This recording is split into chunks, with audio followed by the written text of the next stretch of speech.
Thank you, Quinn. Oh gosh, good afternoon, everybody. Now, a couple things I'm gonna say. I love getting up, I love speaking, I love sharing, but I also love interaction. And I also understand that all of you are very busy women, and some are on lunch breaks. And so, number one, if you have not gotten up and gotten your food, please feel free to do that. Don't think, oh, I can't get up because she's speaking. You certainly can get up and get up for seconds if you want to. That is fine. Secondly, I know there are some folks who probably have to step out, because you have to get back to work within the hour. Please feel free to do that. I want to try and give you some time at the end for questions, but if you have to leave and you can't ask a question, I am always accessible, and so I just want to go ahead and make that invitation right now to follow up with me anytime after that. If something I said resonated with you, or you're working or challenged with something, love to do that. And then for those of you on my live stream, hi! And I know you can't ask questions here, but please feel free to check in with me. But as Quinn said, I'm Tameika Isaac Devine. I am an attorney with my own practice, Jabber & Isaac. I've been in practice, actually November will be 21 years as running my own law firm here in the city of Columbia. I'm a former elected official. I served on city council for 20 years, and those of you who are here and pay attention to politics locally know that I ran for mayor last year, so I've spent almost my entire adult life as a public servant. I'm also a mom and a wife and a philanthropist and a business owner and community advocate, community champion. So yes, I wear lots of hats, as do you. I think the nature of being a woman is we wear tons of hats. Of course, we do a lot professionally, we do a lot in our homes, but we also do a lot in our churches and our communities, and a lot of times people are just kind of doing things. And so when Quinn and I were talking about this series, I was really impressed with it, and she said, well, what are you doing now in your after elected official life? And I said, well, really the same thing I was doing before. I'm just being a lot more intentional on how I spend my time. But before I left office, I had started my own business where I was doing consulting and speaking around the whole concept around work-life integration. And I'll just tell you a little bit, I kind of fell into that because I love engaging and speaking. But I had lots of folks who would ask me to come be on panels about work-life balance and can women have it all. And so I would start talking about, I would flippantly say, and Wanda's probably heard me say this before, people are like, how do you do it all? I'm like, oh, I just do it. And I realized that was such a disingenuous answer, because we don't just do things. I mean, a lot of times we do things that we're unintentional about things, but being able to be a wife, be a mom, run your own business, be an executive director, to be active in your community, active in your church, that takes time, it takes energy, and it takes intention. And so I realized that obviously there were some things that I was doing that other folks were struggling with, particularly working moms. And I said, well, Tameika, let's figure out kind of what do you do, what works well, what doesn't, and how can you share that? And so that's kind of how I kind of fell into this business. But I will tell you, in the last year, it has grown so much because after COVID, I think everybody realized that work-life balance doesn't exist, and how do you really do what you need to do for you to feel fulfilled, but to also still perform your best, whether it's professionally, whether it is in your personal life. So I'm going to talk today about how to have it all without doing it all, because I think we all, especially as women, we always feel like we have to do everything. If it's going to get done right, we need to do it. Or if we are that person who folks code to because you do things, and you're a leader in your home and your community because you do things, and people see how well you do things, people will continue to come to you and ask you to do more. And so we feel like we have to do everything. Well, you don't have to do everything.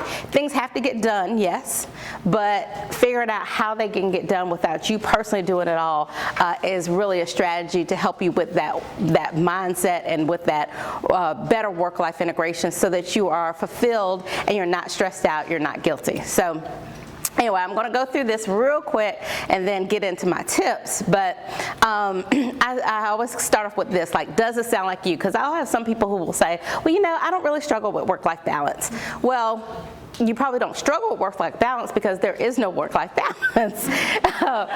But, people will say, well, I think I got it all. But, there is always something in here. And so I just want you to kind of think about, Do any of you feel guilty about the family activities you miss because you have work obligations? Yeah. Okay, some people. How many of you are putting your dreams on hold until your kids get just a little bit older? You don't want to start that business, or you don't want to run for office because you've got kids. Well, I'm gonna tell y'all, when I first got got elected, I was single, no kids. I've had 4 pregnancies while being in elected office, and every single time I got pregnant, people say, "Well, are you going to stop now? Are you going to stop now?" I'm like, "No, I'm not, because I can be a mom. I can go through the pregnancy. I can go through raising kids." My oldest, Wanda was just saying, my oldest is now 16 years old. So my children have only known me as an elected official, and I will tell you that yes, I've missed things, but I will tell you that they will not tell you that they missed time with mommy, because I was very intentional about it. Do you feel like you don't have time to network because you have things to do at home? Like, how many people run home at 5 o'clock and say, "Well, I can't go to Power of the Purse," or "I can't go this and meet other amazing women because I've got to go do this"? Okay, all right. How many of you are constantly running around and feel like you have nothing to show for all the effort that you're doing? Okay, I think a lot of people feel that way. How many are too tired to go on date night with your spouse, your significant other?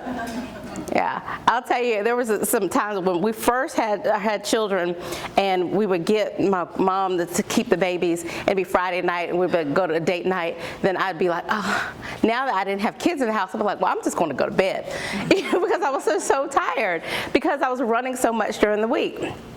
Or how many have no time for vacations or even do a spa day for yourself because you always feel like there's something that you have to do at work? Yeah. Or how many of you are feeling like you're juggling so many things and you feel that one day you're going to drop a ball that that cannot bounce back? I think we all feel that way. I mean, people are always juggling, and you're like, I always hear people talk, and sometimes I'll use it, you're juggling mini balls, but they're rubber balls and they're glass balls. You drop a rubber ball, it's going to bounce back. But you drop that glass ball, it's going to break.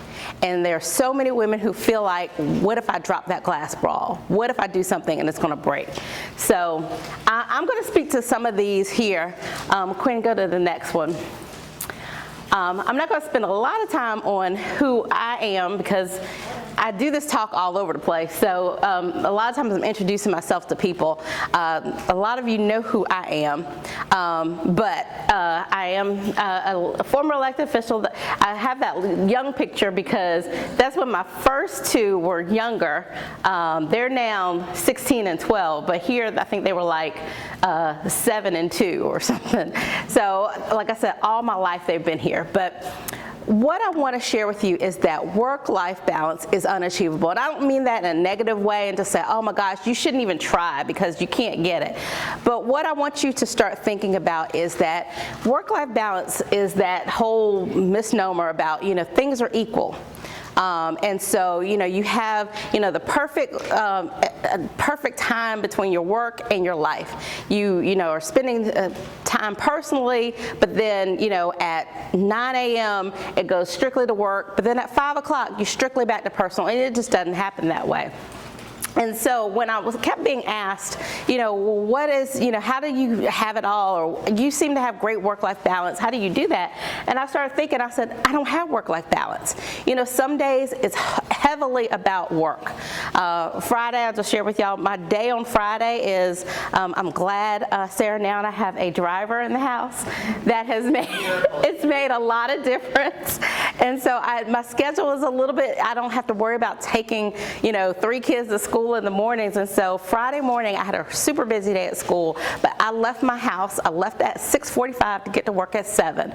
I worked until about 5:15 that day, nonstop, did not eat lunch, and then left there and was on my way to Greenville to a meeting, but realized I couldn't make it there in time. So then I said, okay, I'll get up that morning. So that day was heavily work. But this week I'm working 3 days and I'm making sure that I take some time off. And so, it's not necessarily a perfect balance, but it's what works for you, what gives you that joy, what releases you and opens you up to experience the experiences that you want. Got next one, Quinn. So I like to start talk about, this isn't something new, and this isn't something we've created, and it's definitely not something that I feel like people need to think, women, y'all have decided to have, this or that, and at this point, you can't have it all. Society has taught us a lot over the years, and I'm going to date myself and probably some of the folks in my generation in here. Some of the younger folks, some of these references might not actually mean anything to you, but I had to think about, like, what has society taught us about working moms, particularly, women working outside the house, and what does that mean? And so over the years, there's been this evolution, and that evolution honestly has continued to plague the way people look at women in the workforce. Whether or not we're accepted, whether or not we can excel to higher aspirations, whether or not we can actually have kids and still own our own businesses. What is it that we can do? So I'm not sure how many of you know these two women, but those of my generation and older probably know these women. So years ago we had Florida Evans and June Cleaver. These were two amazing moms, but their whole life was their kids and their spouse. And that was being the perfect wife and mom. You didn't work outside the home, and you had food ready when your husband got home and when your kids got home. You helped them with homework, and that was like your life. And that's what society taught us years ago. It was like, you don't really truly be fulfilled unless your life surrounds around your family, your husband and your children. And so for many years, there was like this whole mindset, like there has to be something wrong with you if you want to work outside the home or start a business, or if you don't want to have kids. I mean, I know lots of women who don't want to have kids. And so people started feeling like, there must be something wrong with you if you want to do this. You're too ambitious. How many people have heard that? Too ambitious. Or, you're really not going to be, fulfilled and happy if you don't have these other people completing you. And I love my husband. I adore my kids. But if I stayed home 24/7 and my life revolved just around them, I would go freaking crazy. And so, what society taught us back then was not and does not usually suit most women now. Now, there are some women that is their choice, and I applaud them for that choice. We should honor those choices, but other women have different choices, and those choices should be honored as well. Next one, Quinn. So then this one, can you click on that? I don't know if you can click on it. Let's see if it'll work. So then this was the evolution. So we had Florence and June. And then we went to It Will. Okay.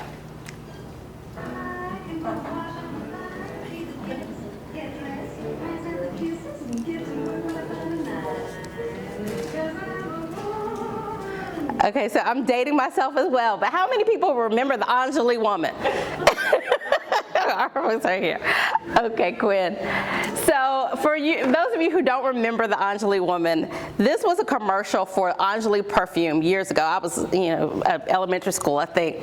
But the whole thing was, she says in the song, I can bring home the bacon, fry it up in the pan, and then never let my husband forget he's a man, because I'm a woman. So like that was the whole thing. You're a woman. You can work outside the home, and but you can still come home and cook, and then afterwards you can still have time to be in your negligee and be the woman that your husband wants.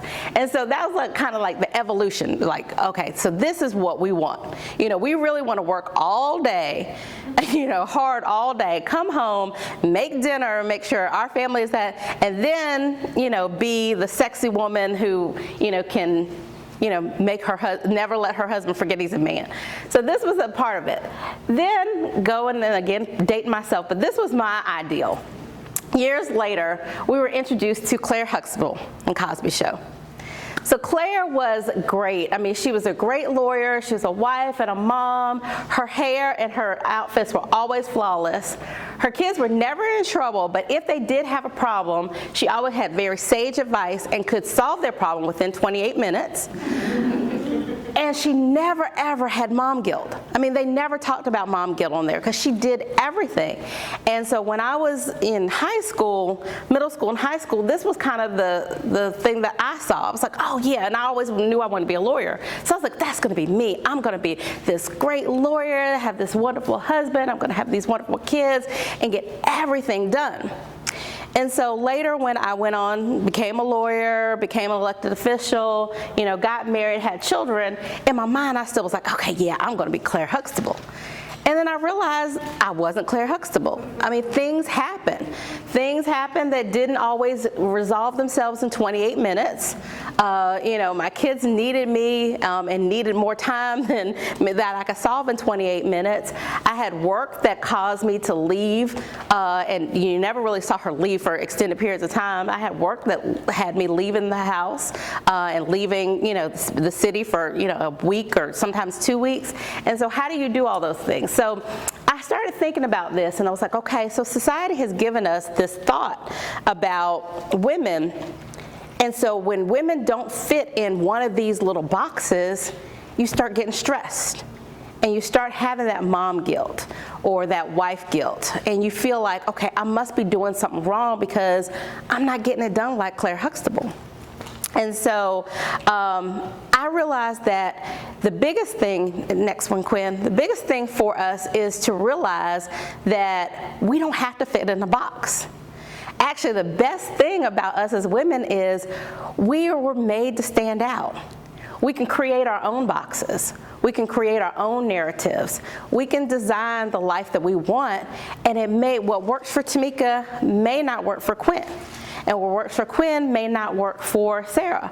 And that's okay, because that's what makes us all unique. And so for me, I stopped trying to get to work-life balance, and I started really embracing the concept of work-life integration. Some people call it work-life harmony, but really for me, work-life integration is finding the synergy between your professional life and your personal life. Recognizing that you're all the same person. I mean, Tameika the lawyer is the same person as Tameika the former council person. The Tameika the former council person is the same person as Tameika the mom. I mean, I'm still the same person. I don't like what do you call it? I was in a Marvel movie the other day. It was like the shapeshift. I'm not a shapeshifter. It's not like I'm a different person depending on the title that I have. I'm the same person, and the same things bring me joy. But it's like, how do I be true to all those things? So next one, Quinn. And then I love this. This is very much where I want to be. I think about the Proverbs 31 woman. And she is the woman who forms the perfect picture of a busy woman running her home, going to work, building a business, making investment decisions, and giving to her community, all while continuing to be the bedrock for her family, a supportive wife and mother. She is embracing everything that gives her joy. And so in my mind, that's the way I started kind of thinking about work-life integration, like what makes Tameika happy? It means, hanging out with my girls one night. It might be having dates with my husband another night. It may be, certainly making sure that at work I am a lawyer, but I'm also a speaker. I'm also doing community stuff, and all that is part of who I am. Okay, Quinn? So I'm going to kind of speed into this a little bit, be respectful of the time, and our next 30 minutes get through some real tips, but go on one more. Before I get into the tips, this is when I was talking, I was doing an interview one day, and somebody was asking, they said, okay, Tameika, you seem very driven. What drives you? And I had to realize for me and for everybody, what actually brings you joy is the thing that's going to motivate you to do the things that you need to do. And so I love this. I had gone through this session, and we did the 7 layers deep exercise. When someone asks you, well, Tameika, why'd you run for office? Because I just thought this community needed an advocate, and I really love the city of Columbia. And then they said, but why? Well, because this is my home, and because it's my home, it's something I wanted to contribute to and make better. But why? Well, because as I grow up and I think about, what was good when I was younger, I want my children to have those same experiences. But why? And so keep going, and the whole premise behind it is if you keep asking yourself the tough questions, if you keep going deeper, if you go and ask yourself typically 7 layers deep, you will find out what's the true why that motivates you to get things done. And I'll tell you that most people, it's the same thing no matter what you start asking them. When you start going down and you keep getting those questions, when you get to 6 or 7, it's going to be the same thing. And so for me, it really truly is about my family. It is about, creating experiences, being a wonderful mom, but also raising really good citizens that are going to contribute to this community, but that they're happy and that they're fulfilled. And so when I work really hard, it is because I want my children not only to see what hard work means, and not only because I want money to be able to, support them and, pay for college, but I also want them to be able to experience the fact that when I tell them that they can do or be anything that they say they can, I'm not just telling them that, but I'm showing them that as well. If they could see that mommy is not listening to naysayers and deciding, I'm not going to run for mayor because we've never had a female mayor before. No, I'm going to go ahead and do that. And even if it didn't work out the way I wanted it to, I showed them what it meant to stand up for what you believed in, to work really hard at something, and then learn a very valuable experience. So what we do, we show people around us and we motivate them even when we don't think they do. So discovering your why is really, really important, because once you discover your why, that's going to help motivate you even when things get tough. Even when you feel like you're juggling all those balls, you're going to decide what are the rubber balls and what are the glass balls. You're going to realize, why you have to prioritize and make things happen. So knowing your why is really, really important. Go ahead.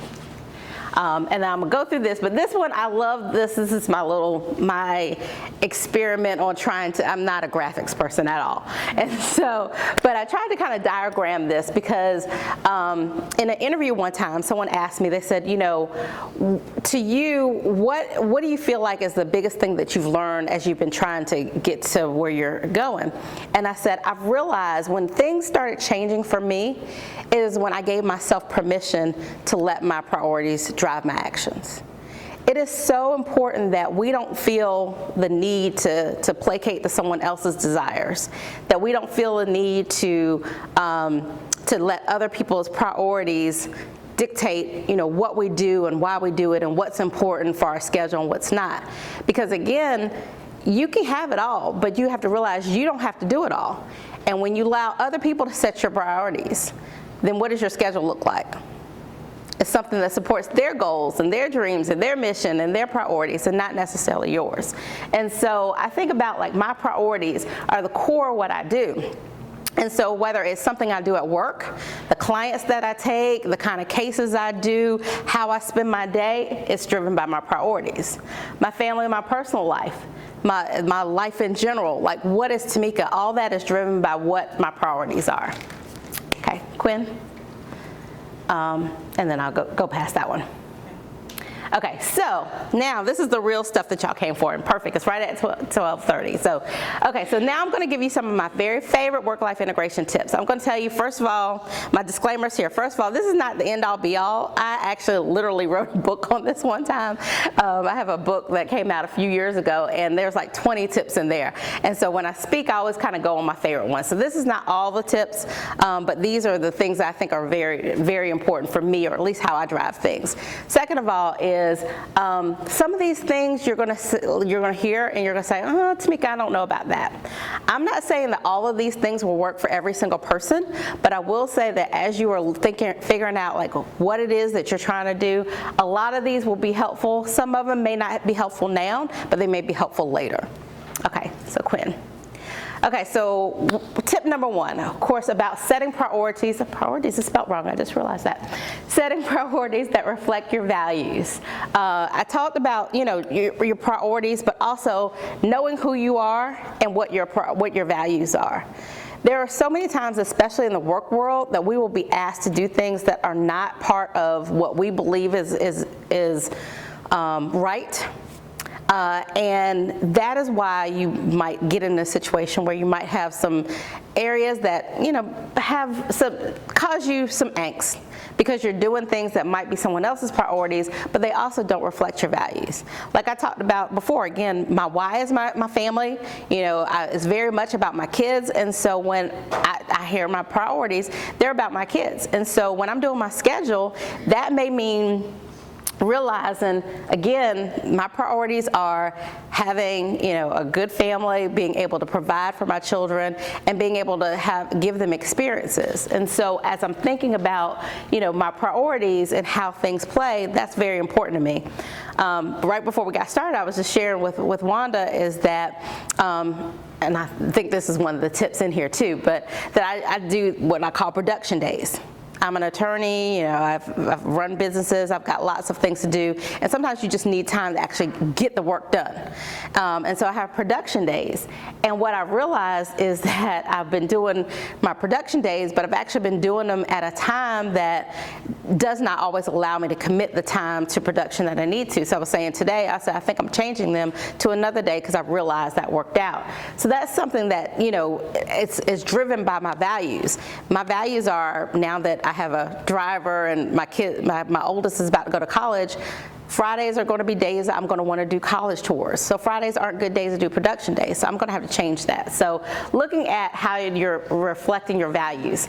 But a couple steps I do on this. And most of you probably already do a lot of these things, but I really want you to think about how do you delegate to other people what's on your to-do list. But you need to start off by making your to-do list. Then you prioritize your list. And then divide your list into must-do, should-do, and nice-to-do items, because you realize, again, just because something needs to be done doesn't mean you have to do it. It just means it has to get done. So perfect example today, it should have been done yesterday, but it's done today. I need to go to the grocery store. School is back in. My kids are eating like a ton of stuff. I mean, they eat snacks when they get home. They've got lunch. They got so. I have to grocery shop a little bit more than I did this summer, which sounds opposite. Like you think they're home during the summer, but school, they want to eat all the time. They want to have snacks. So I'm shopping a little bit more. And so, but a grocery store visit can actually take an hour. That's the hour that I really don't have. And so, okay, it's on my to-do list. Okay, I need some Pop-Tarts because my son loves Pop-Tarts. Okay, so this on my to-do list. And priority, it's important because every morning he's like, Mommy, where's my Pop-Tarts? So it's important. It's important. But it doesn't mean that's something that I have to do. And so it is a must-do item. So this is really a step 4. It is a must-do item, but it doesn't necessarily mean an item that I have to do. So I love my little app on my phone that I open it up and I can put little things in it. And guess what? Somebody goes to the grocery store and picks up the things that I need. And then they drop them off at my house. It saves me an hour. It actually saves me money too because I'm not grabbing other stuff that I don't really need on my list. But it's a win-win. And then actually, I love to talk, as y'all can tell. And so I love like when the ladies come, sometimes it's men too, but a lot of the ladies, when they come and they drop off my groceries, I end up talking to them. And I found that there are so many like single moms, college kids who they really need this money. And so now I also feel like I'm actually helping support somebody else's family by doing my shopping on the app. And so it's just a win-win for everybody. So this is to me, is a huge tip because you're able to actually get the things done on your list, but you're not always doing them. Also, I've been reading a lot of books this year. I call this year my year of intention. And one of my books this year talks about also delegating to the universe. But I was like, okay, delegating to the universe. But it is really also a tool when you're talking about your must-dos and your should-dos and your nice-to-dos. Sometimes some of your nice-to-dos or even some of your should-dos, when you actually say it aloud and say that this is something that you need, it gets done. You're shaking your head, it gets done. Imagine that, because you're actually putting out in the atmosphere some of the things that you need done. When I've started doing like my list of even my delegation list, so I have a delegation list, and I say on my delegation list some of the things that I want to delegate. I might not even know who I'm going to delegate them to, but I put them on there. And I've had people, no joke, I've had people then come and say, hey, you know, Tameika, I'm going, like I've had on, like I'm going to take my, drop my clothes off at the cleaners.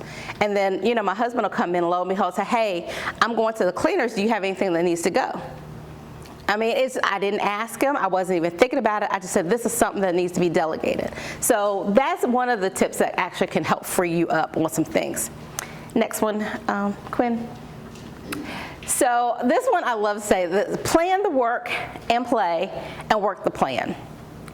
I'm very much about to-do lists and schedules, but I'm also very much about making sure that my calendar reflects everything. Because if it's on your calendar, if it's important enough to be on your calendar, first of all, it's going to get done. Like if you have on your calendar a meeting with your boss, are you going to show up? You know it's there, you know what time, you know where you need to be, and you're going to show up because it's on your calendar. Well, think about the same thing about other things that are important in your life. So whether it is your spa day, or you know, picking up kids, or you know, spending some time with your girlfriends, going to wine night or something. I put everything on my calendar. Yes, sometimes it can look a lot, and sometimes I have to color code it, but what it also does, it makes it important to you. So schedule time to get things done on your list completed, and if you set aside dedicated time to get things done, they're going to get done. So I talked about production time. Like I'll schedule production time. If I'm going to do 2 hours, I've got to get, you know, 2 orders out to a judge, and it's going to take me 2 hours to do it. I'm going to schedule that 2 hours on my schedule. No one's going to interrupt me. It's going to get done. And if it's on the schedule, it's going to get done. The same thing about the spa, or the same thing about chaperoning a child's trip. The other thing also, if you've got people who are doing your calendars, they're going to see it on your or they see your calendar, your team members, other staff folks, they're going to see it on your calendar. They're going to A, know it's important, but B, they're going to know don't schedule anything that's going to conflict with that. Like people know, like if I have on here picking up kids at, you know, school gets out at 2:30, I got to leave at 2:15. 2:15, don't schedule something at 2 o'clock. Because I'm not going to get out of here at 2:15. And, you know, but if I just say, oh, I've got to go pick up my kids, and I leave it up to them to remember that, there's inevitably going to be something that gets scheduled that actually keeps me from getting there on time. So it's really important that your schedule actually aligns with the plan of getting things done. The things that you want to get done, the things that are nice to get done. Remember the nice to get done? Nice to get done doesn't mean they're just dream things, but if they make it on your calendar, it's more likely there are things that are actually going to get done. Quinn. This is, of course, one of my very favorites, and this has definitely been a godsend for me this year. Limit time-wasting activities and people. Okay, that is a very strong and. And so what I mean by that is it is so important that as you are looking towards your goals and getting stuff done and getting more work-life balance, that you recognize that there's a lot of things, honestly, that you do that really don't need to be done. There's a lot of things that are wasting your time. So whether it is, you know, binge watching, you know, the latest shows, or it is scrolling through social media, not just scrolling, but actually spending an hour on social media, that is wasting, that's a time-wasting activity. The same thing is you've got time-wasting people. Like how many folks actually come to your desk and like, girl, did you see, you know, this, that the other day? And then you're sitting there have a 20-minute conversation with somebody where you really could be actually getting something done so that you get out on time. You know. So there are time-wasting activities and people, and not just people at work. There are also people who are maybe in your circle who are always coming around and they're, you know, talking about nonsense stuff or even negative stuff. They're bringing negativity into your space. And so one of the biggest things for me, again, work-life integration is really about finding that peace and joy that makes you a happier person so that you can get the things done that you need to get done. And part of that is I don't let people bring in negativity into my space. And that's been something that I've really, really concentrated on this year. there that I'm no longer elected, because to be honest, I couldn't always choose the people that were around before, but now I can. And I've really decided, like, if there is somebody that's just always negative, they're always depressed, you know, it doesn't mean that I can't be a lend a helping ear here and there, but I'm not going to let them bring that negativity in my space. And it brings me and it frees me up. Like, literally, there's stuff that used to take me, you know, an hour because somebody would interrupt or they would call, or, you know, or just be an activity that I would dread doing because I allowed other folks to be negative about it. Then now I can get done in 20 minutes. Because I approach it differently, because my spirit is a little bit different. The energy that I'm bringing to it is different. So you want to make sure that you're limiting time-wasting activities and people. Next one. Okay. I love this one. Surround yourself with like-minded individuals. And this, I love this graphic that I found online. It says, behind every successful woman is a tribe of other successful women who have her back. This is critical. You have got to have a circle of people who support you, not just at work, but outside of work as well. I talk about being intentional. I'm very intentional about the folks who are in my circle, because I want to make sure that as I'm continuing to elevate, that I have people who are supporting me, cheering me on, helping me, you know, bringing me tissue when I really do need to cry. But I want to make sure that they have my back because I have their back. Unfortunately, in situations where you're in a professional environment, there may not always be a lot of other women in that environment. But it doesn't mean that they can't be in your circle if they are doing something similar. And so even if your work position doesn't have the other successful women that you can actually help build your tribe, that just means you have to might go outside of your business to build that tribe. But that tribe will help you as you're holding you accountable. Whether it's you're losing weight and you need accountability partners, you are going after that next job and you need somebody who is going to help you, you know, say, nah, girl, don't wear that to that interview. But hey, let me go shopping with you and let's find a new outfit, because this is the one that's going to communicate what you need to say. So you want somebody who is going to be there for you. And I think that a lot of times, especially women, number one, because we don't want to hurt people's feelings, we have like a group of folks who are just like, you know, been with us forever. And it's fine to have those friends who have been, you know, been with you forever. But if they're not going the same places that you're going, it doesn't mean you can't be friends with them, but it also means that you probably need to expand that circle to get other people who actually are equally yoked in your mindset, in your success patterns, in, you know, accountability, because those are the folks that are going to keep you going. And then those are the folks who are actually also going to support your dream. When I talk about, again, work-life integration, I have so many folks who, you know, part of what drains them and them feel like they don't have balance is because they have those folks who don't believe in their dream or don't believe that you can have it all. You know, how many of you know women who will say, well, yeah, you know, women just can't have it all. You know, you're going to have to sacrifice. And I have some very successful, positive women who used to think that way, and they used to say that, well, you know, I've gotten where I am because I've realized I just couldn't have it all and I had to make some sacrifices. I'm not saying you don't ever have to make choices, but making a choice and making a sacrifice are two different things. To me, saying making a sacrifice is saying that you are giving up something that you really truly want. And if it's something that you really truly want, you're motivated for, why should you sacrifice that? Why should you give that up? You might have to make a different choice, but it doesn't necessarily mean sacrificing. So build that tribe, have that group of women, even if it's like, you know, once a month you sit together in a mastermind and you talk about your successes, your challenges, where things are going. You need to have that group of women, because I'm going to tell you, first of all, men have had those groups for many, many years. And that's why they got to make deals and get things done. But also women, we have unique challenges, so we need those groups. Okay, Quinn. This one I love. So I always talk about multitasking. How many of you are notorious for being multitaskers? And you think that's like a badge of honor, don't you? Like, yeah, I can get like 5 things done at the same time. I used to be that person. I used to say, okay, I can get so much done at the same time. I can sit there and check emails while I'm on a Zoom meeting, and then I can do this. You really can't. You can, but if you're not giving attention to different things, then it's not going to be done right. It's not going to be done quickly. It's not going to be done the way you need it to be. So I always tell people, instead of multitasking, practice production time, and then also look for ways that you can overlap activities. As I became a working mom, this became crucial for me because there's not enough hours a day to do everything you need to. I mean, that's point blank, that's true.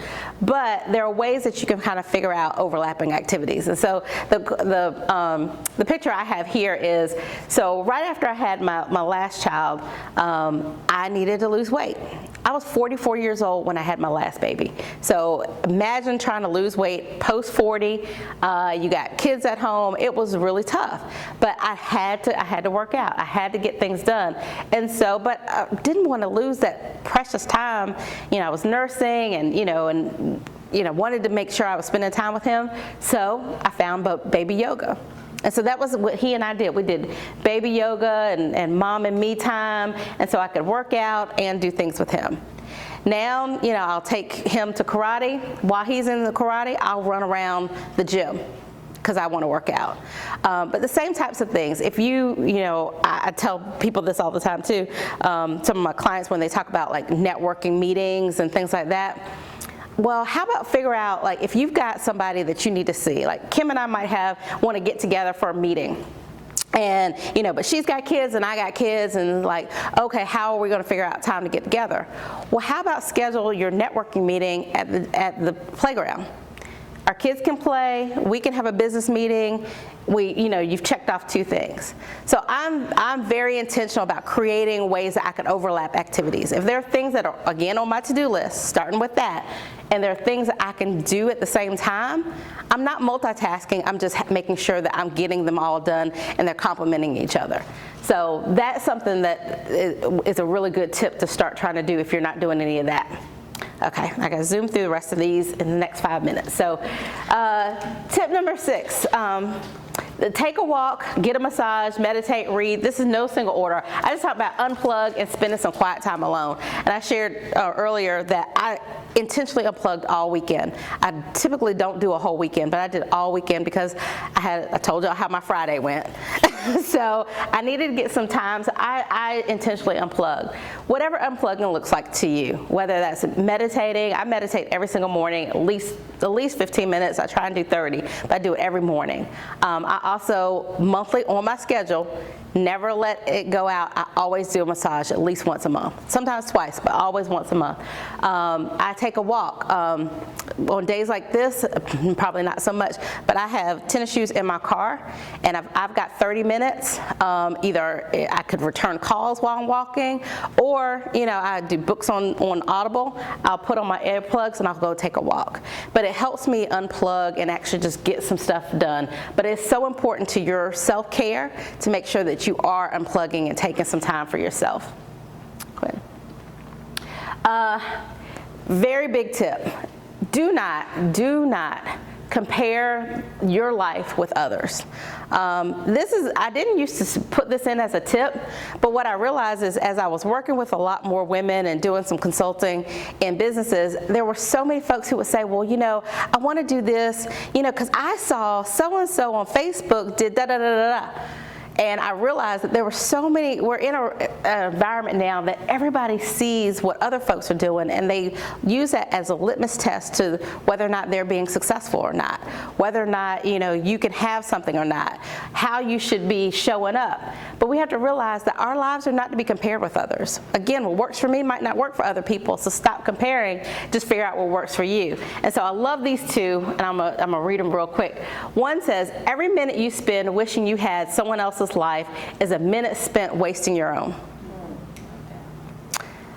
So, and then the second one is, the reason why we struggle with insecurity is that we compare our behind the scenes with everyone else's highlight reel. So, and I've heard people say that before. Like literally, the only thing that people are putting on Facebook and Instagram are the stuff they want you to know, and half the time it's not even true. So if we are comparing ourselves, like our success to what we're seeing other people doing, we're taking time away from actually getting to where we need to be. And so going to, again, about like, do you have to do it all? You know, it's great that these other people have these things. That's not necessarily what I want. So I don't have to do it all. I don't have to do what they're doing because it's not something that fulfills me, that speaks to where I need to be. But if we spend time to be very grateful and happy with what we have, you're going to see that more of that gets welcomed into your life. Next one, Quinn. This is critical about setting boundaries. Boundaries are necessary not only for your own mental health, but it also helps you create expectations for other people so that they won't infringe upon your mental health. And so my first one is like learn to say no. And in my book, one of my chapters is no is a complete sentence. No is a complete sentence. And it is so true because there are so many times that people don't want to say no because you feel like either you're going to disappoint somebody, let somebody down, but you also have to realize that no actually is a way that helps us set those boundaries, but also sets expectations. And so for me, I will easily tell somebody no. And it doesn't mean that, you know, if you're honest with them, they're not gonna, you know, be disappointed, but they also at least have an expectation, okay, well, this isn't something that Tameika can do right now. Don't acquiesce to every request that comes your way. If it doesn't fit into your schedule or align with your priorities, don't overwhelm yourself by taking it on. So if your boss comes in at 4:50 asking you to proofread something that you know is going to take you more than 10 minutes, you know, that's not something you should acquiesce in. Now, I know a lot of people are like, well, Tameika, I really can't tell my boss no. But yes, you can, because you're creating that expectation. You can say, you know what, I've got to leave here by 5 o'clock so that I can make the carpool line, but I will put this right here and I'll look at this at 8:30 when I get in. You're creating an expectation so that you're still getting it done, but you're not acquiescing to someone else's last minute request of you that's going to throw your schedule off and actually cause you to be stressed out or be upset about something. Next one, Quinn. This one I'm not going to go into too much detail because I've already talked about this, but I say hire your weakness. More so, this is about delegating.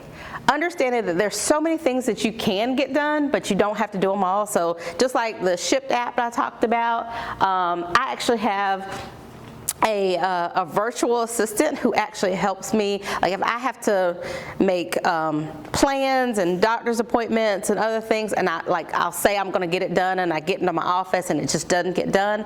I have someone that like weekly I will give her a list and give her access to my calendar and say, okay, can you do all these things for me? And she gets them done. So think about like some things that you actually can delegate. And I always say the weakness, like things that you actually are not good at or you actually just don't like to do. Those are good things to get out, especially when you want to get to things that like younger folks can do, like technology. Like it may take me 20 minutes to figure out something that I know a millennial can do in 5. So why does it make sense for me to actually ask that person to get it done for me? Again, it frees me up. It gives them an opportunity to shine and get some work done, and it's a win-win. So think about hiring your weakness. And then I think the last one, yes, my very favorite that I love all the time is about practicing gratitude.